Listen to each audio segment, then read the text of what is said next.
going on, family? Kevin and Jesse here with you guys today with the Elite State of Mind podcast. As always, our goal is to listen, learn, and grow. Jesse, how you doing today, man? I'm great, man. How are you? I am doing wonderful. I am doing amazing. Family, make sure you guys like, follow, and subscribe to our YouTube, Instagram, and Facebook page. Hit that little bell on YouTube for me so you get notified every Wednesday morning as Jesse and I take you guys to work. Family, what we're going to get into today, the young and the restless. Why is consistent love and true love hard to find? Jesse, when you were thinking about this topic, man, what was on your mind? Just that, back in the day, Young and the Restless was a hot show, man. Man, it was. Back in the day, if you wanted to know what the drama was, what was going on, I remember during the summer, man, my aunts would... Oh, ain't a lot of love to Young and the Restless. It was a thing, man. It was a thing that you had to know what was going on with everyone, and it was always a story of some love that was misplaced, unrequited. It was missing, not quite there. So, as I took a look around, it seems as though the young men and women today are both young and restless when it comes to trying to find the connection. Okay. What do you think has led them today to be, young and restless, not able to have the connection? I think they have a lot of pressure, man. Because they have that, with social media. Back in the day, growing up, man, we could do some dumb stuff. And nobody, the friends, the homies wouldn't try to record us. Snap. Right? It wasn't there, but, there wasn't a random person sitting up, chilling on the front porch, being able to see us jump the bike off the ramp and crash it and, all of that. But today they don't have that. Right? That's true. They have the pressure of social media there, and they got these influencers that are already making it, quote unquote, and telling them what they need to do, where they should be at 22, 23. They should be making six figures and be millionaires and driving Bugattis and already have the level of their life in place, man. Man, I was listening to a Brad Lee podcast the other day, man. Like you said, you have these people out here telling everybody where they should be and where they shouldn't be. And he was actually having a conversation with Andy Elliott. And what he said was, you can't get on here and, he was talking to Brad. He said, people see you're at step 14 and they're at step 2. Right. And I'm going to compare my step 2 to your step 14. Right. That's not fair. It's not fair to you. It's not fair to me where I'm at. Because we're in two totally different places. Right. Now, if I get this person to be a mentor for me, they can take me from 2 to 14 a whole lot quicker. Man, yet again. But I shouldn't compare, when we're on two different parts of the journey, because now I'm comparing apples to oranges, steak to bologna. Right. And now I'm going to mess myself up trying to, expect what you have, or my life should be flowing the way yours is flowing, but you've been grinding for 5-10 years, and I'm just starting out. Right. My journey has just begun. When you brought this topic, the young and the restless, to us, and you said that's what you want to talk about, and you asked the question of why is that consistent true love so hard to find? For me, it took me back to, psychosocial crisis. Okay. And in, one of the first ones being that identity versus confusion. Yes. From that 12 to 18 years, when you are forming, your inner self. You are forming that self-confidence and all of those things that go into that through your various relationships and events and, the things that are going to happen, especially through, that 12 to 18 from middle school to high school. Right. All of the things that go on, most people get their first girlfriend sometime through then or first girlfriend, boyfriend. Right. You might experience your first love. Right. Sometime in there. Yeah. And if you navigate it, in the right way, and you get that self-awareness, you get a good sense of self. Right. You are, firm in who you are, positive in who you are and the things that you're going to do and what you stand for. Then you're not drifting from relationship to relationship or endeavor to endeavor, job to job, because you're not constantly trying to navigate this thing in a positive manner. And then it can lead to, on the back end, you being able to find or identify at least what is a consistent and a true love. Okay. So I think that's really, an important thing. And, now as parents, we really have to do a good job of being able to see, when, either just, children that may not be our own or, obviously, especially our own, if they're having problems navigating that. Right. Right. I think a lot of times along the way, like we have a pseudo identity. even in 12 to 18, even going forward past that. Like, I'm thinking back, looking about about life that as men, it's not until we're about 30 we begin to really understand who we are, and then we get comfortable with ourselves between 35 and 40, and then that changes some things. That changes how we operate and why we operate the way in which we do. And like you said, if we're fortunate enough to be able to mentor some younger children or have some children of our own, we at this point in time can now identify where they're lacking, and not just where, but we can also say why they're lacking. But only if we've been able to identify that in ourselves and kind of do that work.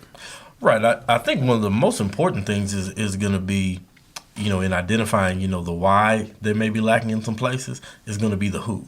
Mm-hmm. Who are you hanging around? Who are you talking to? Yeah.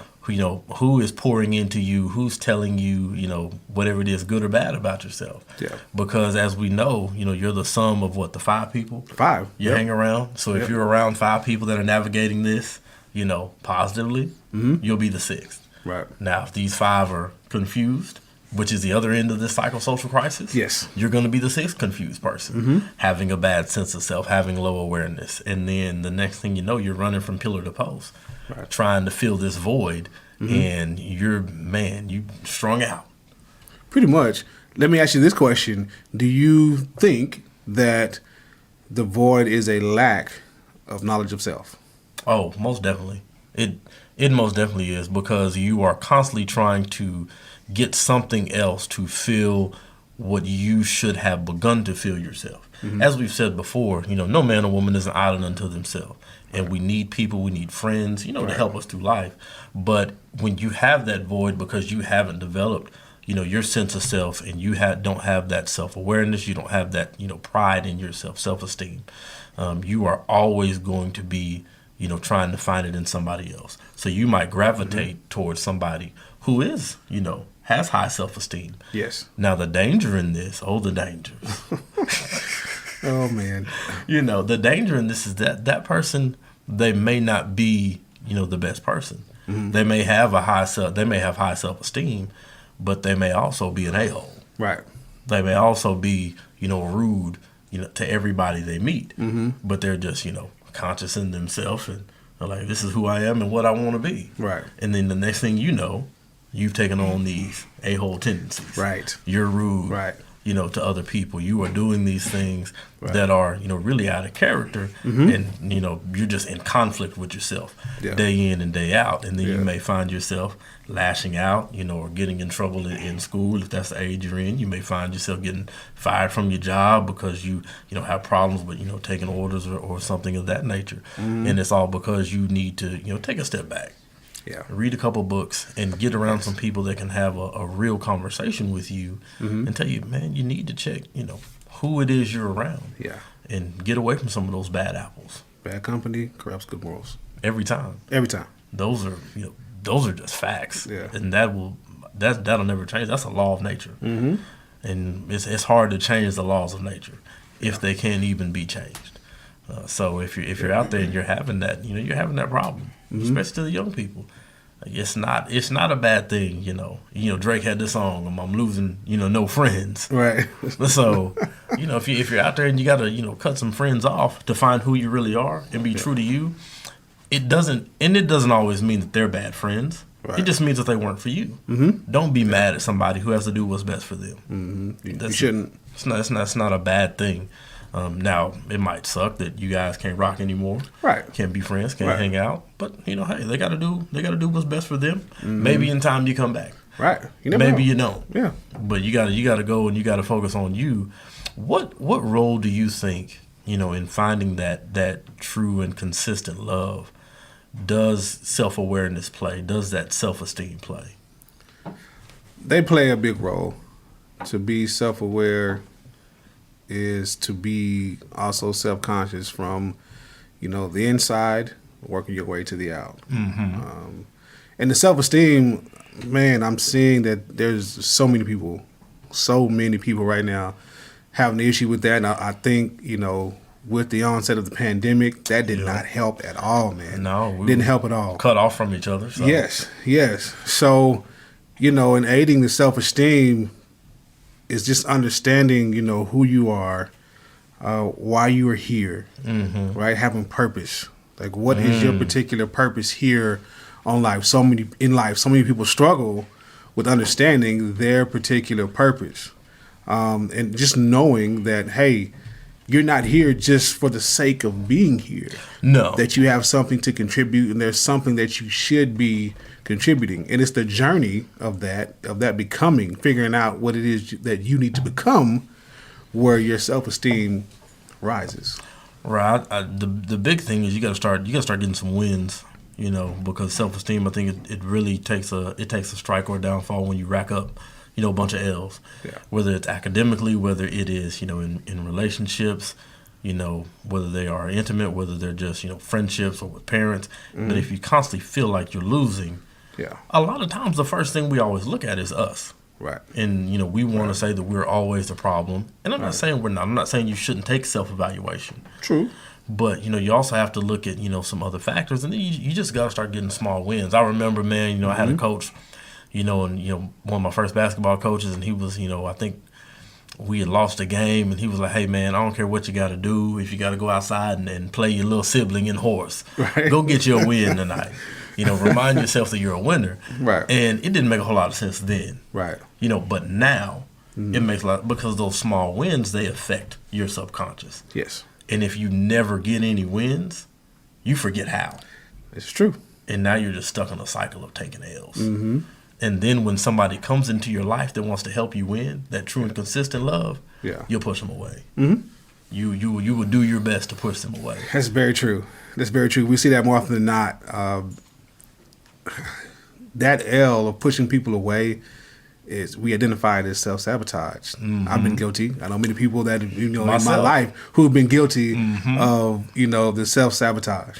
Right. Of not feeling like I haven't had enough wins in a row to be able to recognize that this person, or whether it be a mentor or whomever, is here to help me win. They want to really help me succeed. They want to see me be the best version of myself.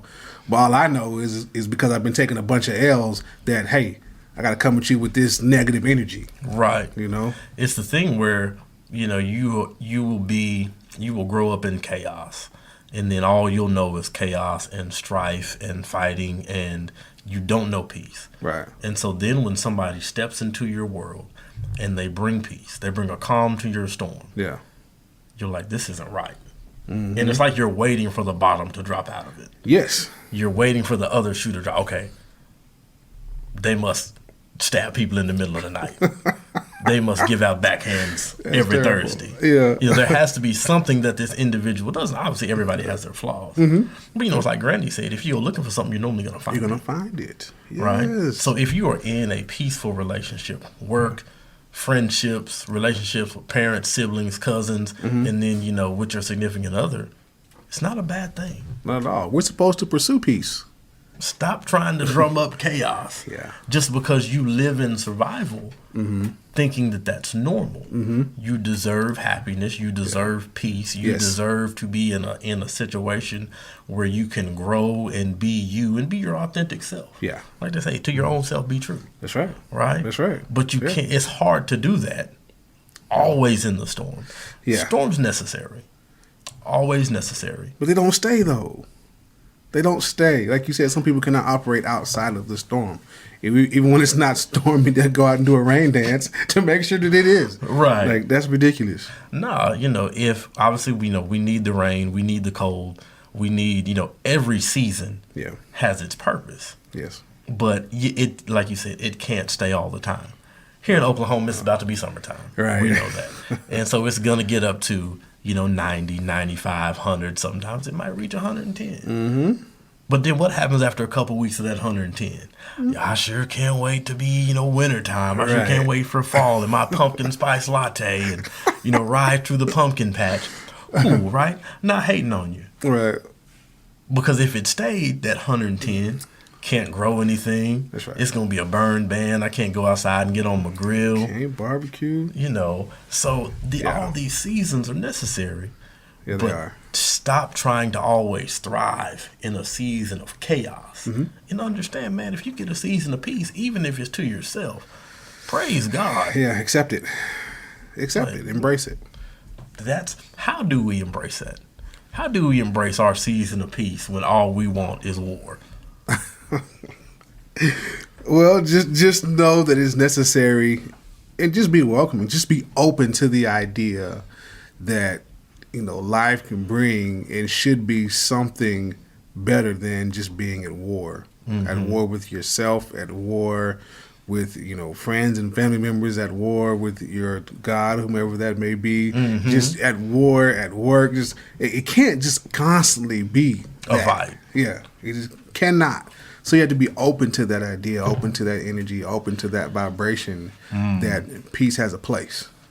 Man, it does. And I don't understand. And maybe, family, you guys let me know why it is that, once we get to a certain age, like you said, for men, once you hit that, you crest 30, why are we not seeking peace in all that we do? Why are we not training our children to be peaceful, letting them watch peaceful things? Keeping a peaceful environment for them and for ourselves. Because how can I expect to achieve greatness and I never want a moment of peace? Obviously, pressure makes diamonds. And that is a necessary, and out of some of the worst of circumstances, the best people have arose. Right. Completely understand that. So yes, those times are necessary. But why are we not going through the pressure to get to peace? I want to go from pressure to pressure to pressure to pressure to pressure. Because they don't understand how it works, right? Even inside the body, we can't have pressure constantly or we stroke. Right? Uh-oh. So the same thing's going to apply to your life. If you constantly have pressure, okay, something has to burst. Like something has to give. But we have to be able to balance that out. And the balance of that is going to have to be the peace. You have to be, pursuing it. You have to desire it. And like you said, an atmosphere of peace should be on the forefront of your mind. So that takes a level of emotional intelligence and that has some intention behind it. Right. To understand that, oh my gosh, if the environment I inhabit is peaceful, then the element of creativity can flow. If I need to learn something, if we're dealing with children, they need to learn something. If you're talking to another adult and you're trying to come up with a different idea or a solution to a problem, the best way to do that is to have an environment that is conducive to peace. So like you said, what is that? Okay, then you have to be mindful of what you're entertaining or what's entertaining you or what you're watching or what you're listening to. Even if the energy of another person, if it isn't right, in the words of my uncle, dismiss yourself. Run. Expeditiously. Run. Get your best 100-yard dash on. That's right. And run till you reach the finish line. What is, real quick, what are the effects of this outside, whether it be, this mental stress, subconscious stress, on our physical body? Well, it's the back end of the title. Restless. Restless. Right? The lack of peace is the presence of being restless. You can't get settled. Your mind, you're tossed and turning. Your mind is never calm. There is no calmness to the sea of your mind. That's a problem, right? It's a problem if you're sitting in a chair, yet everything inside of you is constantly moving. That's a problem. Be still, right? Yeah. If everything in you cannot get still, you can't center yourself. You can't center your thoughts. You can't cause your CNS to calm down. See, that's something that we can control mentally that most of us aren't aware of. That you can take a thought and calm yourself down. In the same manner you take this same thought, you can rev yourself up. Right? Right. And so if you take that thought and you hype yourself up, it can go too far and become a negative. Gotta have a balance there, right? If I need to get some enthusiasm so I can study or lift a weight or whatever, okay, cool. if I go too far and that energy becomes anger, it becomes negative, Right. that we have a problem. Because I can no longer channel it to where it was supposed to go. That's right. Like That's right. after I've lifted my weight, Yeah. I need to take some deep breaths. I need to calm down. Yes. Need to go stretch. Do me some yoga. Yep. Like you said, get back to a normal state That's right. of being homeostasis. That's right. And we should be trying to achieve that. It's just crazy that we just never seek that. We just never do. And why is that? Because the majority of things that we see, they're not seeking that. All these shows out here, let's be honest, the majority of the shows that entertain us, they're not peaceful. No, it's the suspense. Right. It's the drama. It's the what's going to happen next? It keeps us engaged. Right. It keeps us wanting to come back for more because, like you said, the things that are peaceful, we may find them boring. Right. If I just sit out and I watch the water flow, I'm gonna be calm. I'm probably take a nap. Right. So there's got to be somebody getting cussed out. Gotta be some annex. Somebody getting slapped. Right. A car wreck. Something's got to happen. Yeah. Yeah. So that I stay involved until we become conscious enough when we stop being young, right, and we say, let me remove myself from this, or let me limit how much of this that I take in. And I think that has to do with one of the last parts in the identity versus confusion, about finding where you fit in. Yes. And so often, obviously, people, you might, if you begin to like things like classical music, if you begin to like things like poetry, if you begin to like things, like just reading books in general, that can sometimes have a calming effect on people. You get labeled a nerd. Right. And obviously back when we were growing up, that had a very negative connotation. I think, sometimes now kids, use it as a positive. It is a positive. As they should. Yeah. But back then it was, if you were labeled a nerd, you were uncool, you didn't know how to dress. Yeah. The only thing you had going for you were smart, but people were always thinking you were awkward or something of that nature. Yes. But, then we see the quote unquote nerd finds that consistent and true love. Right. Oftentimes because they find a consistent and true peace and moment of pocketbook. Right. They know who they are. They've known who they are for, who they've been, who they need to be for a very long time. Right. Right. Where everyone else is still in the, the stage of trying to figure out exactly who they are. And I think a lot of us, especially, as black males in this country, we struggle with that. Yeah, we struggle with that I think a lot. The goal is to confuse your identity. From the time you get into school, because normally, if you're growing up, whether you're in a single parent, 2-parent household, your parents are going to do the best to the best of their ability, what they know, to help you, get a sense of self and teach you who you are. Right. Obviously, some of those things are going to be based upon who they were and who your grandparents were, but they try to give you that sense of self. Right. And then all we hear, once we grow up or get into school, oh, you're going to play some basketball? Right. And your first love might have been science. And I'm not saying you shouldn't play sports. I'm not saying you shouldn't be involved in those things. I love football. Right. Got favorite teams that I root for. Watch, just about any sport. Right? But there's so much more to life outside of these 16 games or 17 games that, oh, man, I'm sad real quick because the Seahawks traded Russ. I don't think I can be a fan of them anymore. Probably shouldn't. Probably but gonna lose.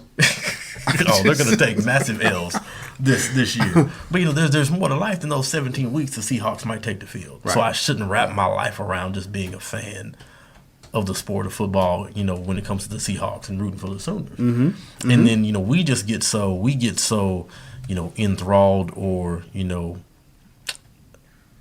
just confused, for lack of a better word, that all I can do is exist in this realm of athletics, right, or in this realm of music, right, or and then even in just one form of music. I can't get into country, I can't get into soft metal, I can't get into heavy metal, can't get into soft rock. Any of those things that you might love, because that's not the box that they want you to get in. That's right. Right. That's right. And then, the next thing you know, you're having this identity crisis because you have love of some other things. Right. And even inside of our own culture, and I'm guilty of this myself. If somebody, played football and then went and joined the band, right, we look at them different. Right. Oh, you weren't tough enough.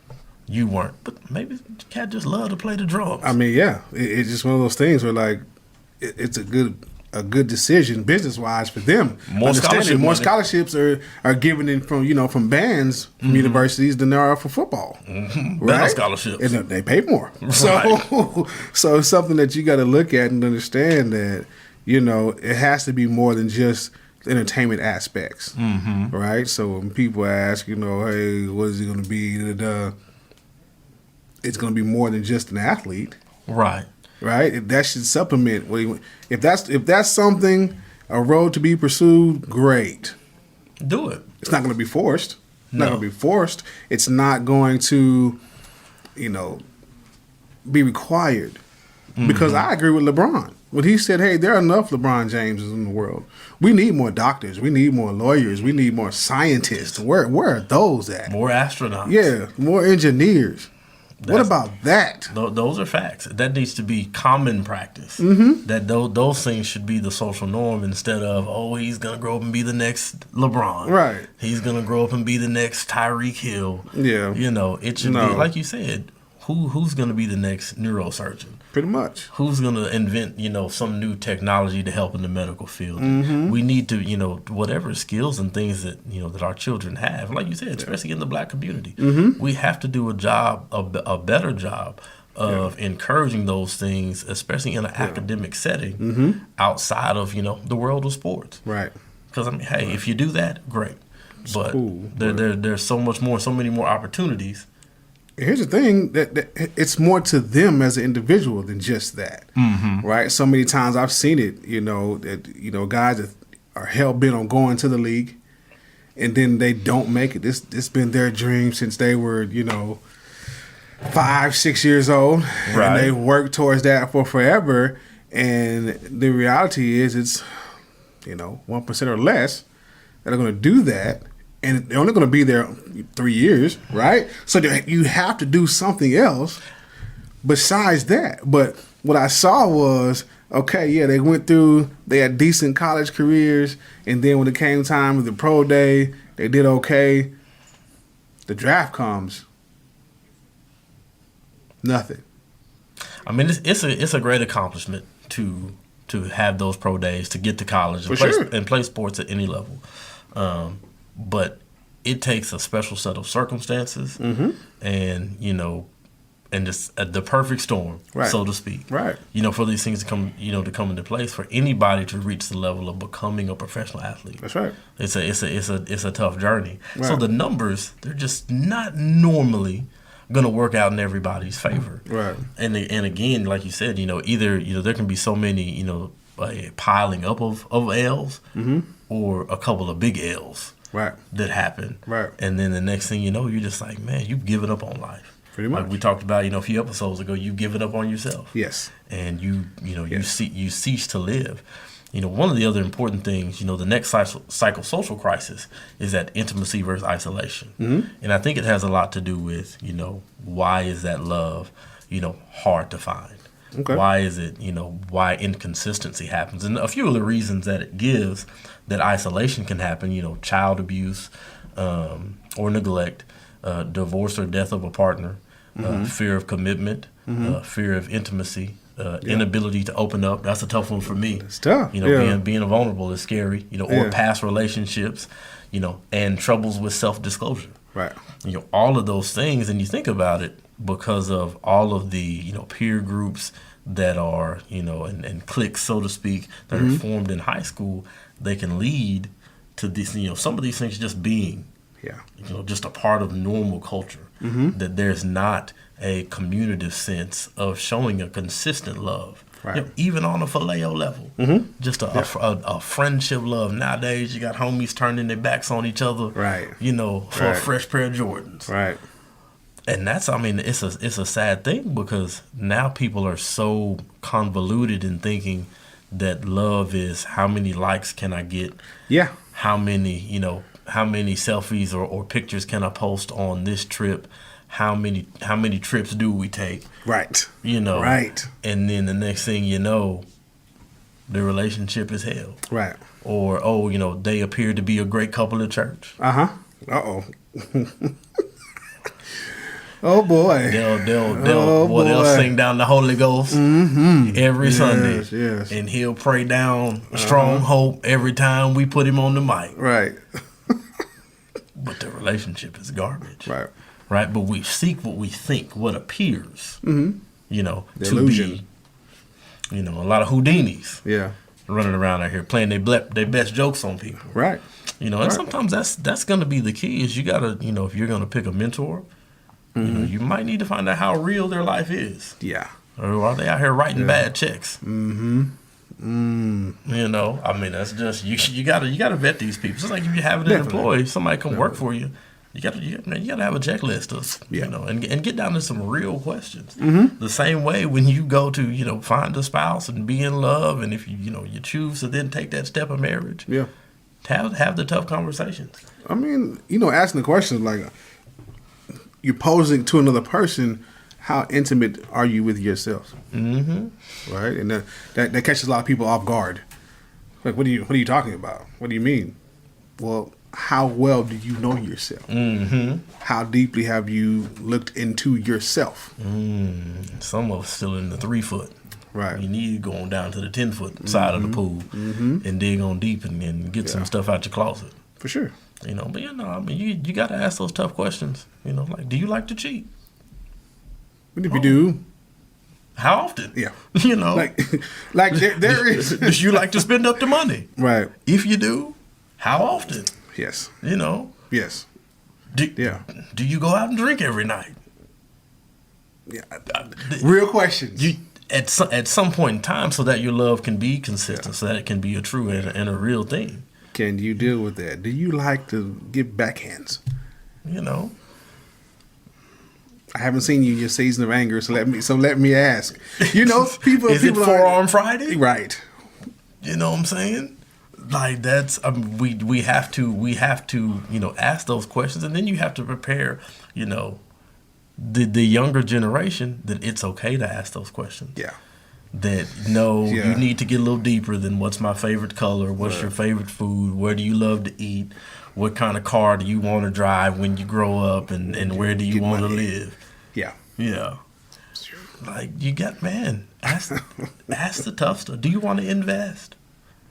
Oh man, see that. Do you want to live the entrepreneur life, or do you just want to live the 9 to 5? Because if you want to do the entrepreneur thing and they want to do the 9 to 5, and you guys can't find a good plan, to make that thing exist, you might have some friction, because they might feel like you're just off all willy nilly, right, and never being consistent, and you may feel like they're not brave enough for you, right. And the next thing you know, hey, you at the 7-Eleven, right? It's always open though. Hey. Some of y'all need to get away from that 7-Eleven. Just saying. Close it down. But that's just, asking tough questions. And I think it starts like you said. Do I ask tough questions to myself? Yeah. Do I ask myself, do I like to cheat? Yeah. Do I ask myself that? Do I cheat on you? Yeah. Yeah. Who can say, yes, I cheat on myself? I know I shouldn't eat certain things. I eat them anyway. And I make every excuse as to why. Oh yeah, I shouldn't be at the crumble cookie. But hey, y'all, look. Listen, so real talk, man. This week they had this white chocolate chip coconut cookie, and I swear it was Jesus, Moses, and Mary Magdalene back there making this cookie, because this thing was delicious and divine, like it came right out of Nazarene. Listen, I better stay away from crumble because you will be addicted. Oh man, it is it should be cocaine cookie. Right. That's what they ought to call it, but I'm already hooked. Right. So Crumble, shout out. Give me a sponsorship. Crumble. Yeah, I need something. Yeah. As much as I'm in there. But yeah, you gotta ask those questions to yourself. And then I think you begin to find that inner peace. Yeah. And you begin, if you're gonna be real with yourself. Yeah, I think you're right. I think we're restless because one of the reasons we're not asking the tough questions to ourselves. So it makes it difficult to ask tough questions to another person. Do I have childhood trauma that I haven't unpacked? That I haven't dealt with. That I need to go, speak to a counselor with. Again, I cannot stress to you guys enough. Don't let anybody stop you from going and sitting down with a professional, a counselor, please, to unpack, whatever it is you need to get off your chest. There is nothing wrong with that. It shouldn't be taboo. That's healthy. Man, a part of your self-love journey. Yeah. Go find a good counselor, because if you keep that stuff bottled up, if you keep it inside of you, you're gonna explode, and that's not good. Whether you explode on yourself, and the worst of the worst happens, or you explode on somebody else, right? And the worst of the worst happens. It's just not. It's not a situation, and it's one that in a lot of cases I feel like may be avoidable. Yeah. If we encourage people to, oh, you went to counseling, praise God. Good. That is a great thing. How's it going? That should be a question people ask when they're trying to date or court or whatever. What are your thoughts on going to see a therapist? Have you talked to a professional about you and your issues and those things? Those questions might be a little tough, but I think they're necessary. Right, and I think the younger generation now will do a better job than we did, of asking those things. Because I mean, if we go ahead and keep it $1, when we were growing up, if somebody, if you were dating somebody, they were like, "Oh yeah, I got to go to counseling on Friday." Oh, she's crazy. I'll never talk to her again. Or for a dude, if one of your homies was like, "Yeah, I got to go see my counselor," you're crazy and soft. I'm not your friend anymore. Yeah. And we were always trying to look down upon somebody who was just trying to process some stuff that they had no idea how to deal with. And, we normally didn't know what caused it, what brought it on, what was going on. I mean, they could be, like you said, they could be going home getting slapped every time they walk through the door. For no reason. Right. They could have a great week of school. Oh, man, I made A's on everything, and then just uppercut. Right. And the next thing you know, you laid out by the tulips. Yep. For what purpose? Yeah. And now they're having to come to school or go to work every day and suck that up. And we want to make fun of them or talk down on them or make them feel less than, because they legitimately need help. If you're one of those people, man, stop that. It's not good. It's not cool. Right. Don't be out there making people feel bad because they need help. Because mental health is a real thing. It's a real thing, especially for us in the Black community. Let's encourage each other to go seek that counseling, to go seek that help. But Jesse, before we get out of here, what should the young and the restless? Why should they look forward to their real love? Look forward. Well, one of the reasons is just know that you're worthy of it. I think a lot of them don't feel like they're worthy of it. They were able to see some of the difficulties that their parents or aunts and uncles went through in terms of relationships, and that's part of the reason why they pushed them to the side or wait a little longer. Which there's nothing wrong with, but you can't be afraid. You still have to be open to the idea of it. So just know that you're worthy of the love in which you actually want. Right. If you treat yourself like Dollar General, so is everybody else.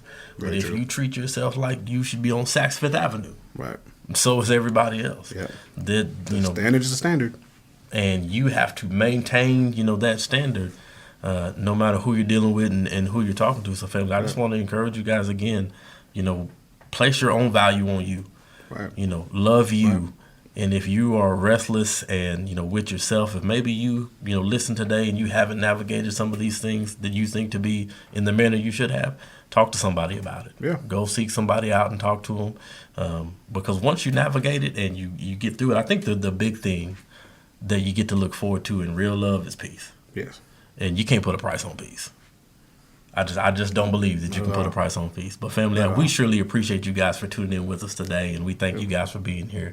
Make sure you guys like, follow, and subscribe. You can also find us on Apple Podcasts and YouTube. You guys have a great day. We'll see y'all later.